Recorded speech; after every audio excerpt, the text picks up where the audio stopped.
അത്ഭുതങ്ങൾ സാധാരണം, അടയാളങ്ങൾ സാധാരണം. അത്ഭുതങ്ങൾ സാധാരണം, അടയാളങ്ങൾ സാധാരണം. യേശു വന്ന, യേശു തൊട്ട, യേശു വന്ന, യേശു തൊട്ട, പാപമെല്ലാം മാറിപ്പോകും, ശാപമെല്ലാം തീർന്നു പോകും. അത്ഭുതങ്ങൾ സാധാരണം, അടയാളങ്ങൾ സാധാരണം. അത്ഭുതങ്ങൾ സാധാരണം, അടയാളങ്ങൾ സാധാരണം.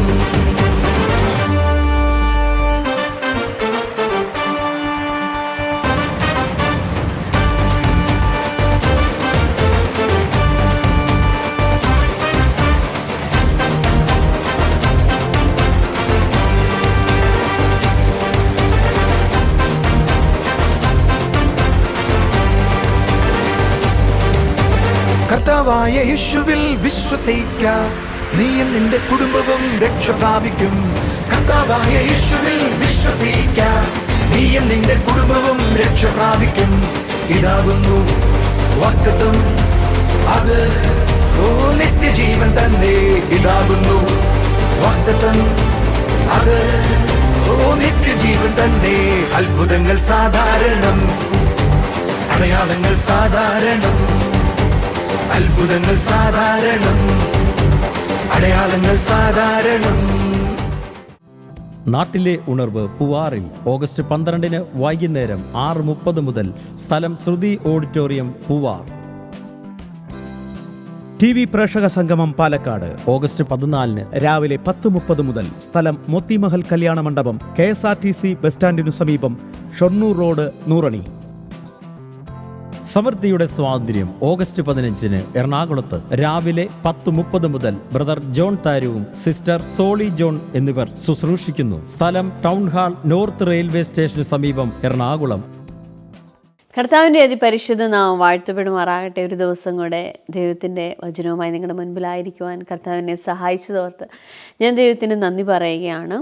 ഇന്ന് നമ്മൾ കേൾക്കാൻ പോകുന്നത് ആത്മലോകത്തെക്കുറിച്ച് തന്നെയാണ്. ആത്മലോകത്തിലായിരിക്കുന്ന ഒരു വ്യക്തി, അല്ലെങ്കിൽ ക്രിസ്തുവിനെ രക്ഷകനായി സ്വീകരിച്ച ഒരു വ്യക്തി യഥാർത്ഥത്തിൽ രക്ഷപ്പെട്ടിരിക്കുകയാണ്. താൻ ആയിരിക്കുന്ന എല്ലാ കാര്യങ്ങളിൽ നിന്നും ആ വ്യക്തി രക്ഷപ്പെട്ടിരിക്കുകയാണ്. നമുക്കറിയാം, ക്രിസ്തുവിലായിരിക്കുന്ന ഒരു വ്യക്തിക്ക് ചിലത് കാണാനായി കഴിയും, ചിലത് കേൾക്കാനായി കഴിയും. എന്തുകൊണ്ടാണ് ഇത് കാണാൻ കഴിയുന്നത്? എന്തുകൊണ്ടാണ് ഇത് കേൾക്കാനായി കഴിയുന്നത്? നമ്മളായിരിക്കുന്ന ആ വെളിപ്പാടിൻ്റെ അനുഭവം, അല്ലെങ്കിൽ നമ്മുടെ അകത്തെ കണ്ണിലൂടെ, അല്ലെങ്കിൽ എൻ്റെ ഉള്ളിൽ കേൾക്കുന്ന ശബ്ദത്തിൻ്റെ അളവ് എത്രത്തോളം എനിക്ക് കേൾക്കാനായി കഴിയും? ഇന്നത്തെ മെസ്സേജ് കേൾക്കുമ്പോൾ കർത്താവ് നിങ്ങളോട് സംസാരിക്കട്ടെ. ആത്മലോകത്തിലായിരിക്കുന്ന ഒരു വ്യക്തിക്ക് ആത്മലോകത്തിലായിരിക്കുന്ന സകലതിനെയും കാണാനായി കഴിയും, സകലതും കേൾക്കാനായി കഴിയും. നമുക്ക് മെസ്സേജിലേക്ക് പോകാം. കർത്താവ് നിങ്ങളോട് സംസാരിക്കട്ടെ.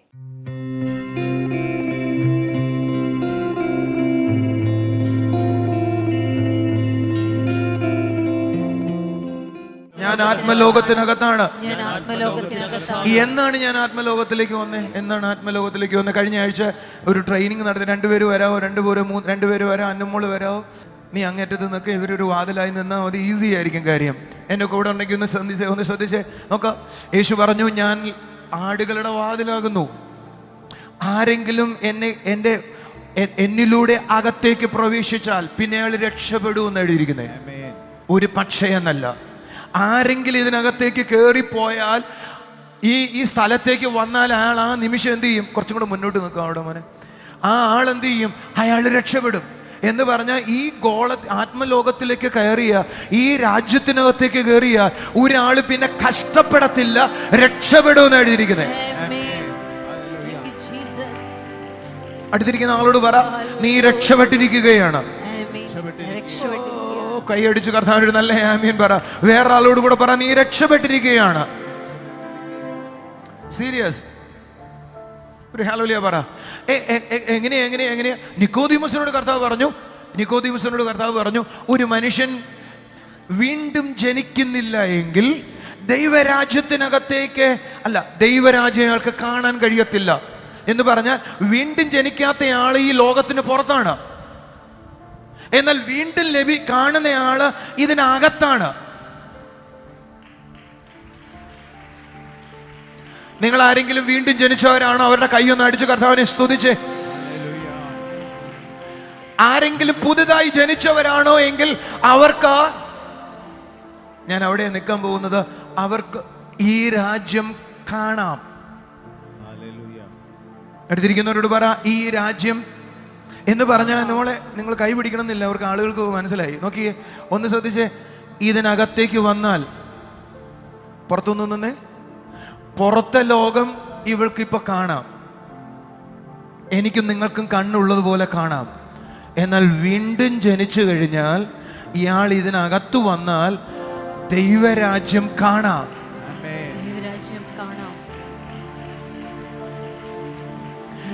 ആംപ്ലിഫൈഡ് ബൈബിൾ പറഞ്ഞത് ഇങ്ങനെയാ, കാണാന്ന് മാത്രമല്ല അനുഭവിക്കാം. ഞാന് നിങ്ങളെ നോക്കി പ്രവചിച്ചു പറയട്ടെ, ഇന്ന് പകൽ മുതൽ ചിലരാ കാര്യം അനുഭവിക്കാൻ തുടങ്ങും, ചിലരാ കാര്യം അനുഭവിക്കാൻ തുടങ്ങും, ചിലരാ കാര്യം കാണാൻ തുടങ്ങും. ഞാൻ നിങ്ങളോടൊരു ദൂതും കൂടെ പറയട്ടെ. ഒരു ദൈവദാസന് നിങ്ങളുടെ തലയിൽ കൈവയ്ക്കേണ്ട കണ്ണു തുറക്കാൻ, നിങ്ങളുടെ മേൽ ഒരു കൃപാവരം വരാൻ എനിക്ക് പ്രാർത്ഥിക്കാം. പക്ഷേ ദൈവരാജ്യത്തിനകത്തേക്ക് വന്നാൽ സകലർക്കും കാണാം. കാരണം സ്പിരിച്വൽ ഐസ് ഓപ്പൺ ആകുകയാ. ഇത് നിങ്ങൾക്ക് മനസ്സിലായില്ലെങ്കിൽ അടുത്ത ആഴ്ച പറയാന്ന് വിചാരിച്ച കാര്യമാ, എങ്കിലും പറയുക. ജോയിന്റെ മോള് യേശുവിനെ കുറിച്ച് കേട്ടു, മനസ്സിലായോ? ഇവൾക്ക് എങ്ങനെ മനസ്സിലായി ഇവളുടെ പാപങ്ങൾ യേശു കഴുകിയെന്ന്? ഇവളുടെ അകത്ത് അത് മനസ്സിലായി അല്ലേ? ആണെന്നോ അല്ലെന്നോ? ഇവള് കണ്ടോ 2000 കൊല്ലം മുമ്പ് യേശു മരിച്ചത്? ഇവൾക്ക് അകത്ത് മനസ്സിലായതോടുകൂടെ ഇവള് പറഞ്ഞു, ഇനി എനിക്ക് നിന്നെ വേണമെന്ന്. ഈ തലച്ചോറാണോ പറഞ്ഞേ, ആത്മാവാണോ പറഞ്ഞേ? തലച്ചോറാണേ പറഞ്ഞേനെ 2000 കൊല്ലം മുമ്പ് മരിച്ച ആള് എൻ്റെ പാവം അങ്ങനെ എഴുതുന്നത്, പുള്ളിയുടെ രക്തം ഇത്രയും ആളുകളുടെ ദേഹത്ത് ഒഴിക്കാൻ പറ്റൂ? തലച്ചോറതേ പറയത്തുള്ളൂ. പക്ഷെ അകത്തെ ആള് പറഞ്ഞു, അല്ല, ആ രക്തം എൻ്റെ സകല പാപത്തെയും ശുദ്ധീകരിച്ചെന്നാണ്.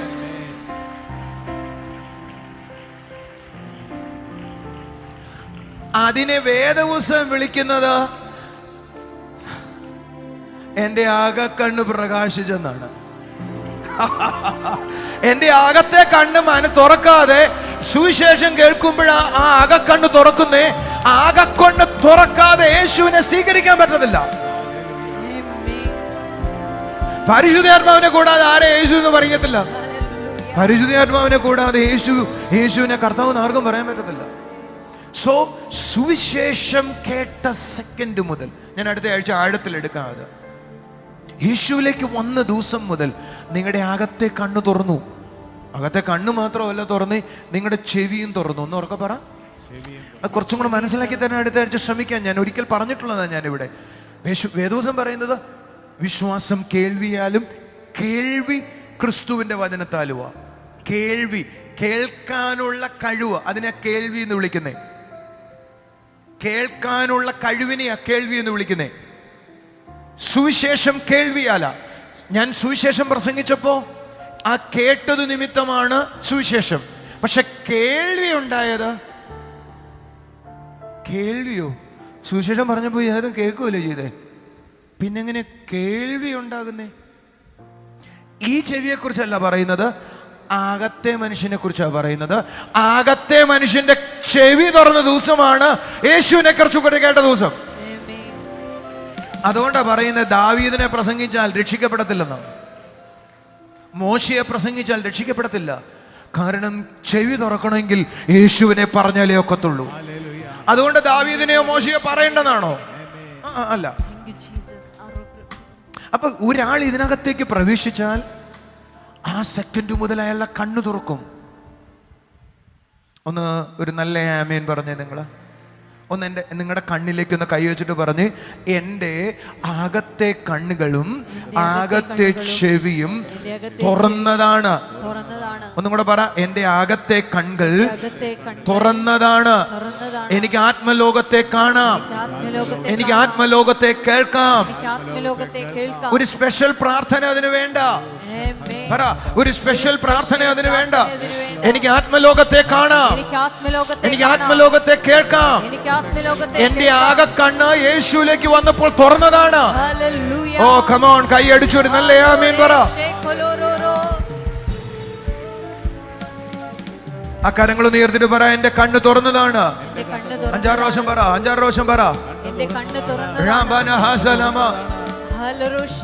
നിങ്ങൾ ഈ ലോകത്തിലേക്ക് വന്നപ്പോൾ 3-4 കാര്യങ്ങൾ നിങ്ങൾക്കുണ്ടായി. ഇരുന്നോടെ പിള്ളേരെ, നീ നിൽക്കൂടെ, നിങ്ങൾ ഇരുന്നു. നിങ്ങൾ ഈ ലോകത്തിലേക്ക് വന്നപ്പോൾ നിങ്ങൾക്കൊരു കാര്യം ഉണ്ടായി, അന്യഭാഷ ഉണ്ടായി. ഈ ലോകത്തിലെ ഭാഷയാ എന്ന് പറഞ്ഞാൽ എൻ്റെ കാര്യങ്ങൾ ആത്മലോകത്തിൽ സംസാരിക്കുന്നതിന് വേണ്ടിയുള്ള ഭാഷയാ. അപ്പൊ മലയാളത്തിൽ പറഞ്ഞ ദൈവത്തിന് നിങ്ങൾ സ്പിരിറ്റിൽ പറയണം. പറയുന്നത്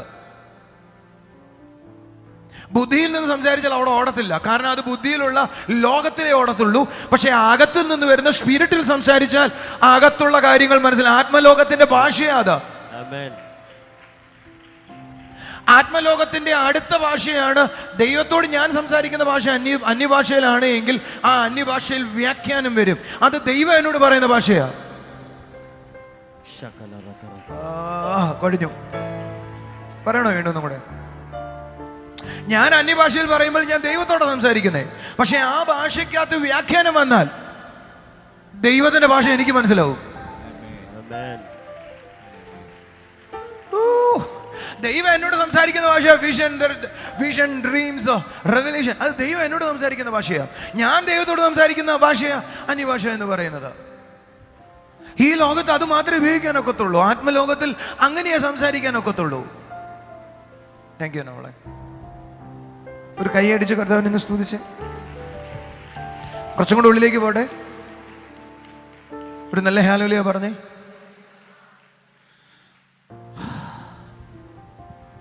പക്ഷെ എനിക്ക് ഞാൻ വിശ്വാസി വന്നപ്പോഴേ പള്ളി വരുന്നത് ഞാൻ സഞ്ചരിച്ചിരുന്ന ആത്മലോകത്തിലാണ് ഞാൻ ജീവിക്കുന്നതെന്നോ, എനിക്ക് ഇടത്തും വലത്തും എനിക്ക് ചുറ്റും ഏഞ്ചൽസ് ഉണ്ടെന്നോ, എൻ്റെ മുകളിൽ പിതാവും തുറന്ന സ്വർഗവും ഉണ്ടെന്നും എനിക്കറിയത്തില്ലായിരുന്നു.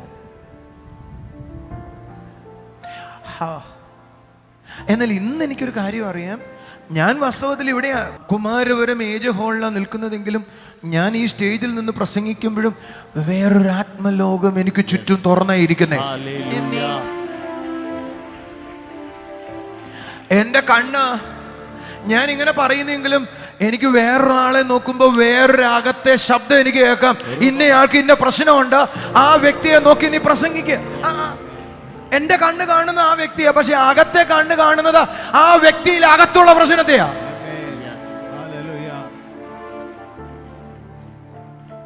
ഒരു നല്ല ഹല്ലേലൂയ പറയോ.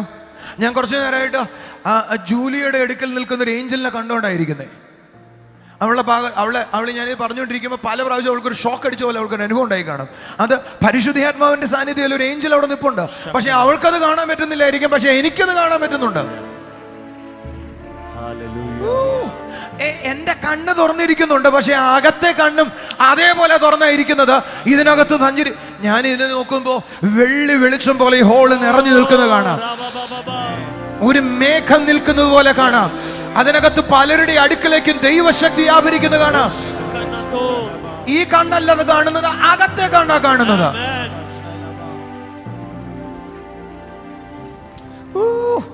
ആ കണ്ണുകൾ നിങ്ങൾക്ക് തുറന്നിട്ടുണ്ട്. നിങ്ങൾ ആ രാജ്യത്തിലാണ്. പക്ഷേ നമ്മുടെ പ്രശ്നം, നമുക്ക് ആ അവയർനെസ് ഇല്ല, ബോധമില്ല.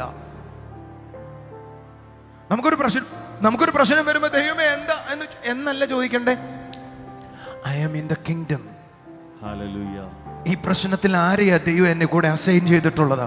ലോർഡ്, എങ്ങനെയാ ഞാൻ ഇതിനെ മറികടക്കേണ്ടത് എന്ന് നമ്മൾ ചോദിക്കത്തില്ല. ദൈവമേ രക്ഷിക്കണേ, വിടുവിക്കണേ. നീ പറയേണ്ടത് I am in the kingdom. ഞാൻ ആ സ്പിരിച്വൽ വേൾഡിലാണ്. കർത്താവേ, ഈ സമയത്ത് ഞാൻ എന്താ ചെയ്യേണ്ടത്? ആരെയാണ് നീ എനിക്കായി അസൈൻ ചെയ്തിട്ടുള്ളത്? എങ്ങനെയാണ് ഞാൻ മുന്നേറേണ്ടത്? ആ നിമിഷം നിങ്ങളുടെ കണ്ണുകളിൽ മനസ്സിലാവും, ഇതാണ് ചെയ്യേണ്ടത്, ഇങ്ങനെയാണ് ചെയ്യേണ്ടത്, അവിടേക്കാണ് പോകേണ്ടത്. അങ്ങനെയാ ആത്മലോകം.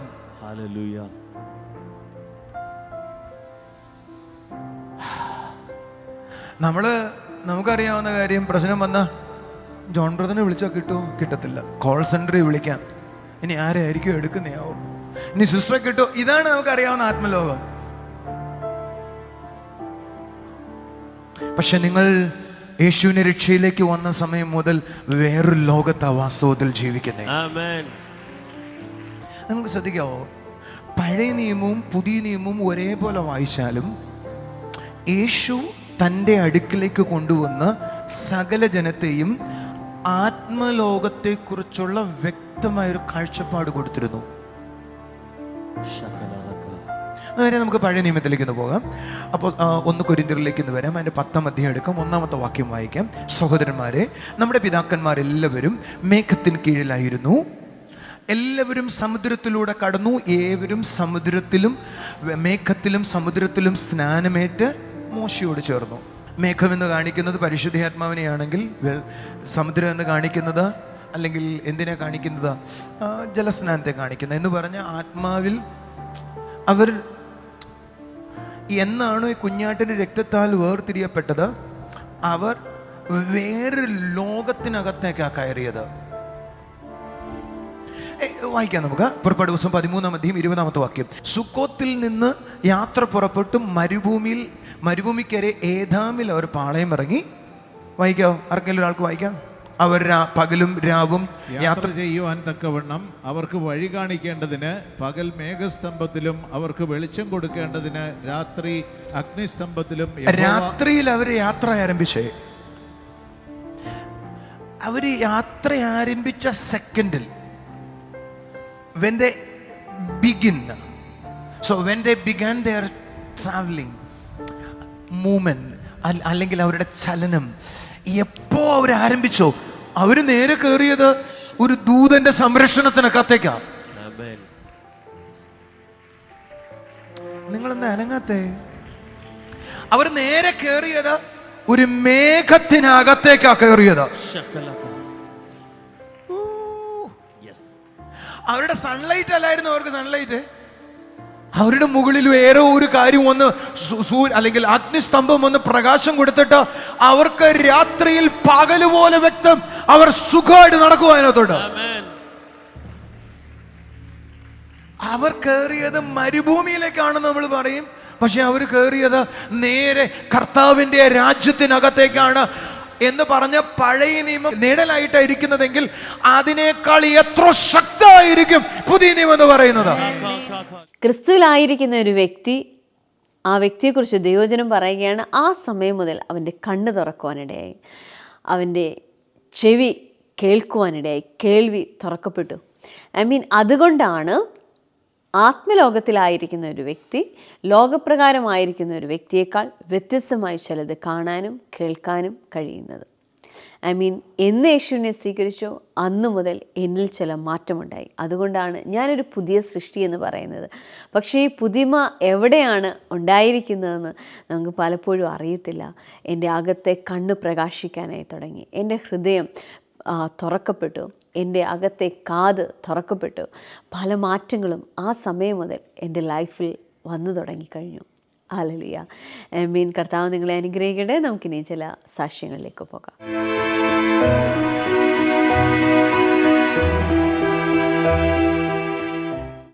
ബ്രദർ യാൻഡിയുടെ പേര് വിജയകുമാരി എന്നാണ്. വിജയകുമാരി പാങ്ങപ്പാറ എന്ന് പറയുന്ന സ്ഥലത്തു നിന്നാണ് വരുന്നത്. എനിക്ക് കഴിഞ്ഞ 2-3 ദിവസമായിട്ട് കാലുവേദനയും നടുവേദനയും ഉണ്ടായിരുന്നു. ഒത്തിരി പ്രയാസത്തിലൂടെ ആയിരുന്നത്. എന്നാൽ ആൻറ്റി പറയുന്നത് മിറക്കിൾസ് ആർ നോർമലിൽ നടുവേദനയ്ക്ക് പ്രാർത്ഥനാ വിഷയം ഇട്ടിട്ടുണ്ടായിരുന്നു. ആ സമയം പ്രാർത്ഥിച്ചു, ആ സെക്കൻഡിൽ ആ നടുവേദന മാറിപ്പോയി. കൈയടിച്ച് കർത്താവിന് നന്ദി പറയാം. അതിനോടൊപ്പം തന്നെ 2 സാക്ഷ്യങ്ങളും കൂടെ ഉണ്ട്. ആൻറ്റിയുടെ റിലേറ്റീവ്സിൻ്റെ 14 ദിവസം പ്രായമായിട്ടുള്ള ആ കുഞ്ഞിന് മഞ്ഞയുണ്ടായിരുന്നു. മിറക്കിൾസ് ആൻഡ് നോർമലിൽ പ്രാർത്ഥനാ വിഷയം ഇട്ടു. ആ മഞ്ഞ പൂർണ്ണമായി മാറിപ്പോയി എന്നാണ് സാക്ഷ്യപ്പെടുത്തുന്നത്. മിറക്കിൾസ് ആൻഡ് നോർമൽ മിസ് ചെയ്യാതെ കണ്ടാട്ടെ. വൈകുന്നേരത്തെ 8:30 പ്രോഗ്രാം, ഹാർവസ്റ്റിലെ പ്രോഗ്രാം കണ്ടാട്ടെ. യൂട്യൂബിൽ കാണാൻ കഴിയാത്തവരെ രാവിലത്തെ നമ്മുടെ ജീസസ് ടൈം കണ്ടാട്ടെ. അനുഗ്രഹമായിരിക്കും നിങ്ങൾക്ക്. പറഞ്ഞാട്ടെ. അടുത്ത 10 മാസം കുഞ്ഞിന്റെ ശ്വാസം എടുക്കാൻ ബുദ്ധിമുട്ടുണ്ടായിരുന്നു. അതും മിറക്കിൾസ് ആൻഡ് നോർമലിൽ പ്രാർത്ഥനാ വിഷയം ഇട്ടു. അത്രയും അനുഭവിച്ചിരുന്ന പ്രയാസം അന്ന് തന്നെ മാറിപ്പോയി എന്നാണ് സാക്ഷ്യം. കൈയടിച്ച് കർത്താവിനെ സ്തുതിക്കാം. Bless you, bless you. 10 ദിവസമായ കൊച്ചിന് ഓക്സിജൻ കിട്ടിയില്ലായിരുന്നു. അങ്ങനെ അന്ന് പ്രസവിച്ചിട്ട് 5-ാം തീയതി പ്രസവിച്ചു. 10 ദിവസം ഓക്സിജൻ കിട്ടത്തില്ലായിരുന്നു. ഒരു ദിവസം അതിന് ഓക്സിജൻ കൊടുത്തിട്ടിരുന്നു. പിറ്റേ ദിവസം 3-ന്റെ അന്നാണ് അമ്മയും കുഞ്ഞിനെ അടുപ്പിൽ അത്രയും സീരിയസ് ആയിരുന്നു. ഇവിടെ വന്നുകൊണ്ടിരുന്ന കുഞ്ഞ് സ്നാനപ്പെട്ടു. ഗർഭിണിയോടെ സ്നാനപ്പെട്ടായിരുന്നു മകള്. കർത്താവ് കൊടുത്ത ഡെലിവറൻസിന് നന്ദി പറഞ്ഞ് കൈയടിച്ച് കർത്താവിനെ സ്തുതിച്ച്. Thank you. ഞാൻ വന്നത് അപ്പോൾ കഴിഞ്ഞ ആഴ്ച ബ്രദറിൻ്റെ അടുത്ത് ഒന്ന് പ്രാർത്ഥിച്ചു. ആ കാലും എനിക്ക് നടക്കാൻ ഒട്ടും വയ്യുന്നു. ഓട്ടയിൽ നിന്ന് ഇറങ്ങാൻ പറ്റിയില്ലായിരുന്നു. അങ്ങനെ എണീക്കും ഇരിക്കും അങ്ങനെ വലിയ ബുദ്ധിമുട്ടിയാണ് ഇരുന്നത്. ഇവിടെ വന്നപ്പോൾ അങ്ങനെയാണ് ഇരുന്നത്. ഓക്കേ. ബ്രദറിൻ്റെ അടുത്തൊന്ന് പ്രാർത്ഥിച്ചതിന് ശേഷം ആ കാലുവേദന പൂർണ്ണമായിട്ട് മാറി. Okay, that's great. കൈയടിച്ച് കർത്താവിനെ സ്തുതിക്കാം. ബ്രദർ, ഈ മോന്റെ പേര് ശ്രീശരൺ എന്നാണ്. കരിക്കകത്ത് നിന്നാണ് ഈ മകൻ വരുന്നത്. ഈ മകന് 5th സ്റ്റാൻഡേർഡിലേക്ക് സെന്റ് ജോസഫ് സ്കൂളിലേക്ക് എക്സാം എഴുതിയിട്ടുണ്ടായിരുന്നു. 1400 കുഞ്ഞുങ്ങളായിരുന്നു എഴുതിയിട്ടുണ്ടായിരുന്നത്. അതിൽ 250 പേർക്ക് സെലക്ഷൻ കിട്ടി. അതിലൊന്ന് ശ്രീശരനാണ്. അനുഗ്രഹിക്കട്ടെ. ബ്രദർ, നമ്മുടെ പ്രിയ സിസ്റ്ററാണ് ഇവിടെ ആയിരിക്കുന്നത്. ക്ഷാമകാലത്തും വർദ്ധിപ്പിക്കുന്ന ദൈവം പ്രിയ സിസ്റ്ററിനും കോവിഡ് ടൈമിൽ വർദ്ധിപ്പിച്ച ഒരു സാക്ഷ്യത്തെ പറയാനാണ് ആയിരിക്കുന്നത്. പ്രിയ സിസ്റ്റർ ട്രിവാൻഡ്രം ചർച്ചിൽ അനുഗ്രഹിക്കപ്പെട്ട ഒരു ലീഡറാണ്. സിസ്റ്റർ പറയുന്നത് ഇങ്ങനെയാണ്: 5 വർഷം മുൻപ്, അതായത് കോവിഡ് സമയത്ത് തമിഴ്നാട്ടിൽ ഒരു പ്രോപ്പർട്ടി നോക്കിയിട്ടുണ്ടായിരുന്നു. പക്ഷേ പ്രിയ സിസ്റ്റർ അത് മേടിക്കാൻ യാതൊരു താല്പര്യമില്ലായിരുന്നു. എന്നാൽ ഹസ്ബൻഡിന് ഇൻട്രസ്റ്റഡ് ആയിരുന്നു. കാരണം ഇവരുടെ പ്രോപ്പർട്ടിയുടെ ചേർന്നായിരുന്നു ആ പ്രോപ്പർട്ടി കിടന്നത്. എന്നാൽ പ്രിയ സിസ്റ്ററിന് ഇൻട്രസ്റ്റ് ഇല്ലാതെ ഇരുന്ന സമയത്ത് ബ്രദർ ഇങ്ങനെ ഒരു മെസ്സേജിൽ പറഞ്ഞു: നീ ഇടത്തോട്ടും വലത്തോട്ടും പടരുമെന്ന് പറഞ്ഞു, അതിരുകൾ വിശാലമാകുമെന്ന് പറഞ്ഞു. പ്രിയ സിസ്റ്ററിന് അത് സ്ട്രൈക്ക് ചെയ്യുകയും പ്രിയ സിസ്റ്റർ അന്ന് മുതൽ പ്രാർത്ഥിക്കുകയും ചെയ്തു. പ്രിയ സിസ്റ്റർ പറയുന്നത് പ്രിയ സിസ്റ്ററിൻ്റെ കയ്യിൽ അത് മേടിക്കാനുള്ള കാശ് ഉണ്ടായിരുന്നില്ല. എന്നാൽ വിശ്വാസത്തോടെ സ്റ്റെപ്പ് വെച്ചപ്പോൾ അത് മേടിക്കാനായി കഴിഞ്ഞു. എന്നാൽ 5 വർഷം കഴിഞ്ഞെങ്കിലും അതിൻ്റെ ഡോക്യുമെൻറ്റ്സ് ഒന്നും തന്നെ ഇവരുടെ കൈകളിൽ ലഭിച്ചിരുന്നില്ല. ഒക്കെയും ബ്ലോക്കായി കിടക്കുമായിരുന്നു. എന്നാൽ സിസ്റ്റർ പറയുന്നത് ഇപ്പോഴും അത് നിരന്തരമായി പ്രാർത്ഥിക്കുന്നുണ്ടായിരുന്നു. ഈ മാസം അതിൻ്റെ പ്രോപ്പർട്ടീസ് എല്ലാം തന്നെ കൈകളിൽ ലഭിച്ചു, ഡോക്യുമെന്റ്സ് എല്ലാം കയ്യിൽ ലഭിച്ചു എന്നാണ് പറയുന്നത്. നന്മകൾക്ക് നന്ദി പറയാം. കൈയടിച്ച് കർത്താവിനെ സ്തുതിക്കാം. പ്രിയ സിസ്റ്റർ പറയുന്നത്, ഒഫീഷ്യൽസ് പറഞ്ഞത് ഇത് ഡിലേ ആയിരുന്നെങ്കിൽ ഇനിയും ഒരുപക്ഷെ 10 വർഷം കൂടി ഇനിയും ഡിലേ ആയേനെന്ന് പറഞ്ഞു. എന്നാൽ ദൈവം അത്ഭുതം ചെയ്തു എന്ന് തന്നെയാണ് വിശ്വസിക്കുന്നത്. അത് മാത്രമല്ല, പ്രിയ സിസ്റ്റർ പറയുന്നത് അന്ന് വാങ്ങിച്ചതിനേക്കാളും പ്രോപ്പർട്ടിയുടെ വാല്യൂ 5 ഇരട്ടിയായി ഇപ്പോൾ വർദ്ധിച്ചു. ആമേൻ. അതോടൊപ്പം അതിനോടൊപ്പം ചേർന്ന് കിടന്ന വസ്തു കൂടി വാങ്ങിച്ചു എന്നാണ് സാക്ഷ്യപ്പെടുത്തുന്നത്. ഇടത്തോട്ടും വലത്തോട്ടും തെക്കോട്ടും കിഴക്കോട്ടും ഒക്കെ പോട്ടെ, വർദ്ധിക്കട്ടെ. ബ്രദറെ, അമ്മയുടെ പേര് ശാന്ത എന്നാണ്. കാഞ്ഞിരമ്പാറ എന്ന സ്ഥലത്തു നിന്നാണ് വരുന്നത്.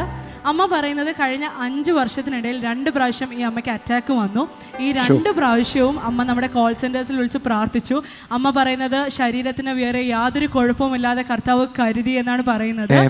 അതോടൊപ്പം കഴിഞ്ഞ ഒരാഴ്ചയായിട്ട് ഈ അമ്മയ്ക്ക് തലപ്പെരുപ്പും അതുപോലെ തന്നെ ശരീരത്തിൽ അസ്വസ്ഥതകളും ഉണ്ടായിരുന്നു. എന്നാൽ ഇന്നലെ സെൽ മീറ്റിങ്ങിന് പോയി. അപ്പോൾ ജിജോ ബ്രദർ പ്രാർത്ഥിച്ചു. അമ്മ പറയുന്നത് പ്രാർത്ഥിച്ച ആ സ്പോട്ടിൽ സൗഖ്യമായി, ഇതുവരെ യാതൊരു കുഴപ്പമില്ല എന്നാണ് സാക്ഷ്യപ്പെടുത്തുന്നത്. കർത്താവ് ചെയ്ത കൃപയ്ക്ക് നന്ദി. നാട്ടിലെ ഉണർവ് പൂവാറിൽ ഓഗസ്റ്റ് 12 വൈകുന്നേരം 6:30 മുതൽ. സ്ഥലം ശ്രുതി ഓഡിറ്റോറിയം, പൂവാർ. TV പ്രേക്ഷക സംഗമം പാലക്കാട് ഓഗസ്റ്റ് 14 രാവിലെ 10:30 മുതൽ. സ്ഥലം മോത്തിമഹൽ കല്യാണ മണ്ഡപം, KSRTC ബസ് സ്റ്റാൻഡിനു സമീപം, ഷൊർണൂർ റോഡ്, നൂറണി. സമൃദ്ധിയുടെ സ്വാതന്ത്ര്യം ഓഗസ്റ്റ് 15 എറണാകുളത്ത് രാവിലെ 10:30 മുതൽ. ബ്രദർ ജോൺ താരുവും സിസ്റ്റർ സോളി ജോൺ എന്നിവർ ശുശ്രൂഷിക്കുന്നു. സ്ഥലം ടൗൺ ഹാൾ, നോർത്ത് റെയിൽവേ സ്റ്റേഷന് സമീപം, എറണാകുളം. ദൈവത്തിൻ്റെ അത്ഭുതങ്ങൾക്കായി നന്ദി പറയാം. ആമേൻ. എൻ്റെ കരങ്ങളിലൂടെ കർത്താവാണ് ചലിക്കുന്നത്. നിങ്ങളുടെ കരങ്ങളിലൂടെ കർത്താവാണ് ചലിക്കുന്നത്. ആമേൻ. വിശ്വാസത്തോടെ ദൈവത്തിൻ്റെ പ്രവൃത്തിയിൽ നമുക്കായിരിക്കാം. എന്നോടൊപ്പം ആയിരിക്കുന്നവർ വിശ്വാസത്തോടെ നമുക്ക് ഒരുമിച്ച് പ്രാർത്ഥിക്കാം. പ്രത്യേകിച്ച് രോഗികളായിരിക്കുന്നവർ രോഗമുള്ള ഭാഗത്തോട്ട് കൈവച്ചാട്ടെ. അതോടൊപ്പം തന്നെ കർത്താവ് കാണിക്കുകയാണ്, അഡ്മിഷൻ സംബന്ധമായ ചില പ്രയാസത്തോടായിരിക്കുന്ന ചില വ്യക്തികളെ കർത്താവ് തൊടുന്നു. ഇതുവരെ അഡ്മിഷനായിട്ടില്ല, ആ കാര്യങ്ങളുടെ മേൽ ഇപ്പോഴും സ്ട്രഗിൾ അനുഭവിക്കുന്നു, ഒത്തിരി ടെൻഷനായിരിക്കുന്നു. ആ കുടുംബങ്ങളെ കർത്താവ് തൊടുകയാണ്. കർത്താവേ, നിൻ്റെ കൃപ അതിന്മേൽ ചലിക്കണമപ്പാ. കർത്താവെ, അഡ്മിഷൻ്റെ കാര്യങ്ങളിൽ ദൈവത്തിൻ്റെ പ്രവൃത്തി ഉണ്ടാകട്ടെ, ആ കാര്യങ്ങൾ വേഗത്തിൽ നടക്കട്ടെ അപ്പാ. ദൈവത്തിൻ്റെ കൃപ ചലിക്കട്ടെ അപ്പാ, അവിടുത്തെ കൃപ ചലിക്കട്ടെ അപ്പാ. Thank you Jesus. അതോടൊപ്പം രോഗികളായിരിക്കുന്നവർക്കായി പ്രാർത്ഥിക്കുന്നു കർത്താവേ. ഹല്ലേലൂയ. കർത്താവെ, അതേപോലെ ഹിപ്പിൽ പ്രയാസത്തോടായിരിക്കുന്ന ഒരു വ്യക്തിയെ കർത്താവ് തൊടുകയാണ്. അതിൻ്റെ ആ പ്ലേറ്റിന് ചില പ്രയാസം വന്നിരിക്കുന്നു. ഹല്ലേലൂയ. കർത്താവിൻ്റെ കൃപ ചലിക്കുകയാണ്. ആ വ്യക്തിക്ക് ഇരിക്കാൻ കഴിയത്തില്ല, ശരിക്കും നടക്കാൻ കഴിയത്തില്ല. കിടന്നാൽ പോലും വേദനയാണ്. എന്നാൽ കിടക്കുമ്പോൾ തമ്മിൽ ഭേദമാണെന്ന് പറയാം. ആ വ്യക്തിയെ കർത്താവ് തൊടുകയാണ്. കർത്താവെ, നിൻ്റെ കൃപയ്ക്കായി നന്ദി പറയുന്നു അപ്പാ. നിൻ്റെ കൃപയ്ക്കായി നന്ദി പറയുന്നു കർത്താവെ. സൗഖ്യത്തിനായി നന്ദി പറയുന്നു അപ്പാ. Thank you Jesus, thank you Jesus. അതേപോലെ വിവാഹം കഴിഞ്ഞിട്ട് അധികം നാളായിട്ടില്ല, പക്ഷേ തങ്ങളുടെ ലൈഫിലുണ്ടായിരിക്കുന്ന വേദനിക്കുന്ന ചില അനുഭവങ്ങളിൽ പ്രയാസത്തോടായിരിക്കുന്ന ഒരു വ്യക്തിയെ കർത്താവ് തൊടുക. യേശുവിൻ്റെ നാമത്തിൽ കർത്താവെ, ആ കുടുംബത്തെ പണിയണമേ അപ്പാ. ഇരുട്ടിൻ്റെ ബലം ഉടഞ്ഞു പോകട്ടെ അപ്പാ. ഒറ്റപ്പെട്ടു പോയ സ്ഥിതികളിൽ കർത്താവെ, നിൻ്റെ കരം അവരെ അപ്പാ ചേർത്ത് വെക്കണമേ അപ്പാ, ചേർത്ത് വെക്കണമേ അപ്പാ. കർത്താവെ, ആ മനസ്സ് നുറങ്ങിയെടുത്ത് നിന്നും അവരെ പണിയണമേ അപ്പാ. യേശുവിൻ്റെ നാമത്തിൽ പ്രാർത്ഥിക്കുന്നു കർത്താവെ. എന്നെ കാണുന്ന കുടുംബങ്ങളിലെല്ലാം ദൈവിക സമാധാനം ചലിക്കട്ടെ അപ്പാ. കർത്താവിൻ്റെ സാന്നിധ്യം ആ വീടുകളിൽ ചലിക്കട്ടെ അപ്പാ. അത്ഭുതങ്ങൾ അനുഭവിക്കട്ടെ അപ്പാ, അത്ഭുതങ്ങൾ അനുഭവിക്കട്ടെ അപ്പാ. സ്വർഗീയ പിതാവേ, അവിടുന്ന് ഞങ്ങളെ പ്രാർത്ഥന കേട്ടേനായി സ്തോത്രം. യേശുവിൻ്റെ നാമത്തിൽ തന്നെ ആമേൻ. കർത്താവിൻ്റെ കൃപയിലായിരിക്കാം. God bless you. ആമേൻ.